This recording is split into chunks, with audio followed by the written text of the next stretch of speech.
Hey guys, welcome back to another drugstore versus high-end video. I am almost naked faced because today's video is going to be a battle of the translucent setting powders. So I'm in the middle of doing my makeup. I have already prepped my face, primed my face, foundationed my face, and concealed my face. Concealed my face. And this is usually the point in my makeup routine where I would put a powder on both my under eyes and all over my face to set it. So that way the foundation doesn't crease, makes it less oily, yada yada, you know the drill. So just to let you guys know, I used two primers. Well, one of them's not really a primer. This is the Benefit Professional Matte Rescue. This is like in between a primer and a skincare like moisturizer. So I put that on first, and then on top of that I used the Hourglass Veil Mineral Primer Oil-Free Base. I love this stuff. It really helps to control my oil, so I use both of those. And then for foundation, I use the Lancome Teint Idol Ultra. This is like a mattifying foundation by Lancome. It is my all-time favorite. You guys know that. And then I use two concealers. One of them is like a color-correcting concealer, and the other one is an actual concealer. There's both Urban Decay Naked Skin Weightless Complete Coverage. I use both of these together for my under eyes. So today's video is going to be a battle of these two powders right here. So this I used in one of my drugstore tutorials.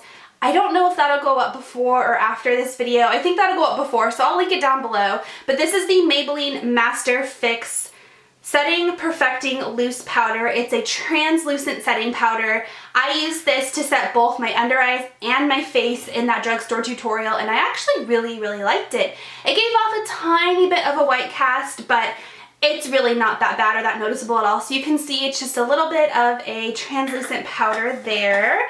And then I'm going to compare it to this right here. This is the Laura Mercier Loose Setting Powder Translucent.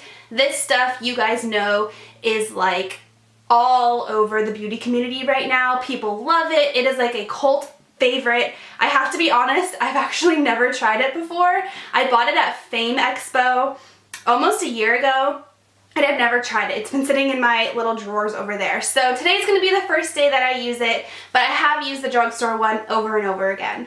So I'm going to put the Laura Mercier on this side of my face, and then the Maybelline on this side of my face. I'm just gonna turn around and do it right here on my vanity, not having to move the camera or anything. So to apply those, I use these two brushes right here. So this is the Sephora Pro number 79. I use this to apply my under eye concealer. And then this is the Sephora Pro number 61. I use this to apply it all over my face and down my neck. So let's start with the high-end one. Loose powders are always really tricky because they're loose. So I usually kind of tap them into the lid. This one has a tiny bit of a color to it, which maybe that helps it to not have like too much of a white cast. I do not know. I'm gonna blow it a little bit. Tap it under my eyes.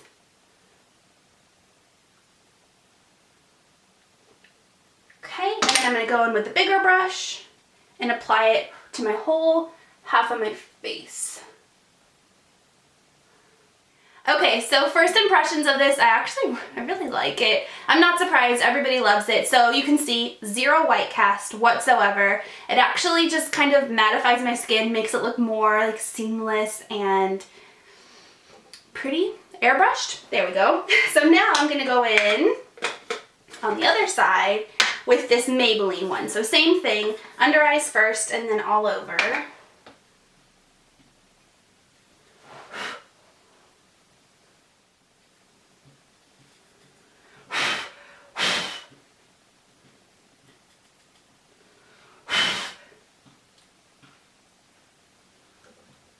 Okay, so now we got the drugstore on this side, the high-end on this side. I don't know if you guys could see or not because you're not like super close up, but the drugstore one is much more powdery. It was kind of like poofing in the air. It was a little bit more messy. It got a little bit all over the place.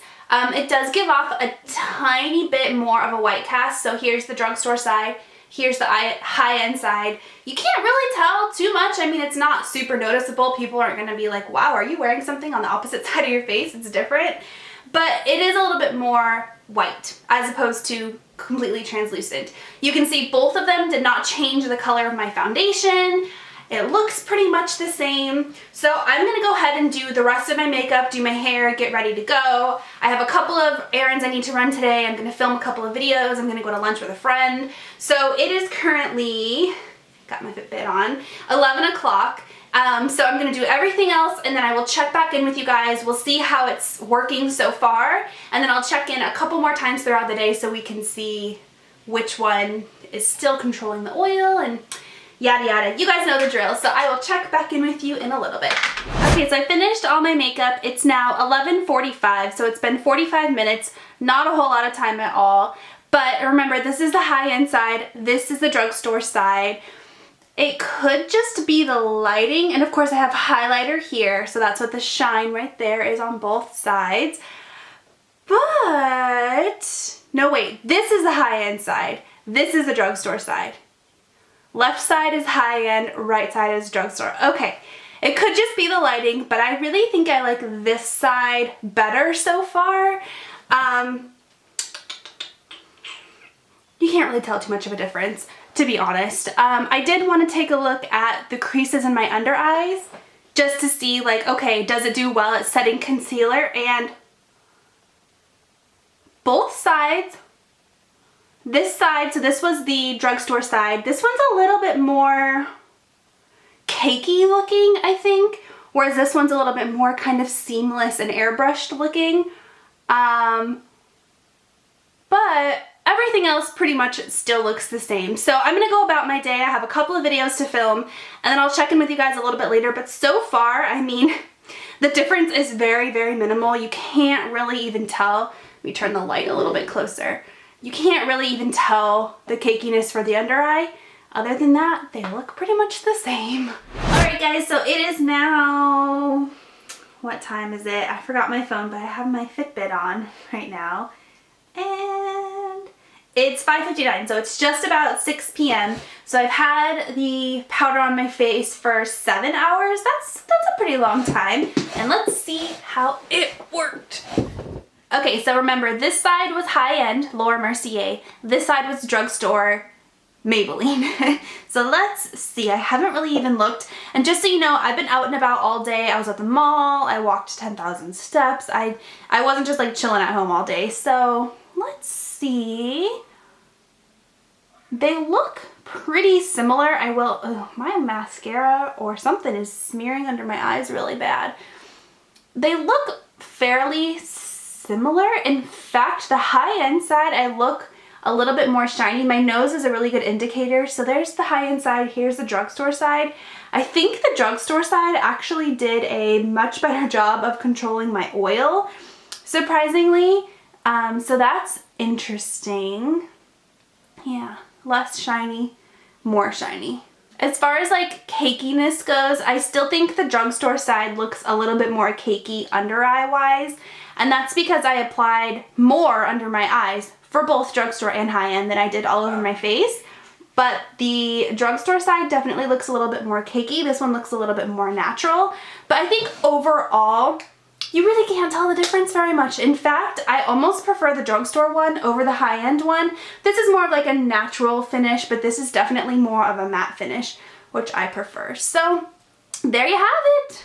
There you have it. High-end Laura Mercier cult favorite versus drugstore. This was, I think this retails for like $45 and this retails for like $7. So definitely at least check it out. If you're a loose powder, translucent loose powder junkie, give it a try. It's worth a try, right? Everything is worth a shot. Try everything at least once, but I actually think I like this one better than this one. So that's my thoughts. There you go. Let me know what you'd like me to test out next. I think I'm gonna do brow products. I'm gonna do the L'Oreal Brow versus the Anastasia Beverly Hills Brow Wiz, but let me know if there's another product out there you want me to do like a versus video, and I will definitely film that for ya.